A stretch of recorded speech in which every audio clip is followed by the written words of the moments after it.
Indiana has a new team, and it appears that Indy 11 are here to stay. While the team is still in search of its first win, the outlook on the field and off it are positive, giving Indy 11 president Peter Wilt confidence that his team will be sustainable in the long term. Well, it all comes back to ticket sales, and corporate support will only be there if people are buying tickets. So the focus is on making sure that the fans get good value and want to come back. If they feel like they're enjoying the game and they're having a good experience, they're getting really good customer service is what it comes down to, they'll keep buying tickets, they'll keep supporting the team, and they'll watch the games on television. If all that happens, then the corporate support will be there, right? The sponsor dollars follow the eyeballs. If there's people watching, then corporations want to support that. And so the focus for us from a business standpoint is really to make sure that the fans have a good experience at the games. They feel like they're getting good value. They're feeling emotionally connected to the team, and they want to continue to come back.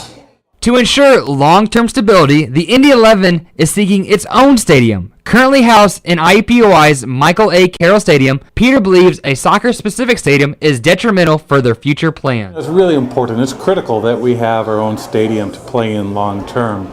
From a playing standpoint, from a comfort standpoint, and really from an economic standpoint, any sports team needs to be playing in their own facility where it's made for their sport and for their fans, and the team controls the revenue elements to it.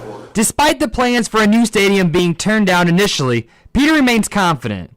It's more than just filling the seats. It's about the idea of being Indiana's team, something that Peter emphasizes greatly. You know, I'm not shocked or surprised by the number of fans. We saw what the pre-sales were, so we had a pretty good idea that we'd sell out our first two games, and we did. What really surprised or impressed me was the atmosphere, the environment. It was loud, it was electric. The people that were there were really into the games. They weren't just there to be there, or it wasn't there for a social outing, although people sure had a good time. They cared about what happened on the field. The fans, not just in the Brickyard Battalion, where they were on their feet for 90 minutes, cheering, chanting, and supporting the team, but throughout the stadium, they were watching the game, they were oohing and eyeing and yelling at bad plays and cheering on good plays, and that's really encouraging that the fans are already that connected to the team. That connection, and along with the growing support, could be just enough to help the Indy 11 reach its full potential.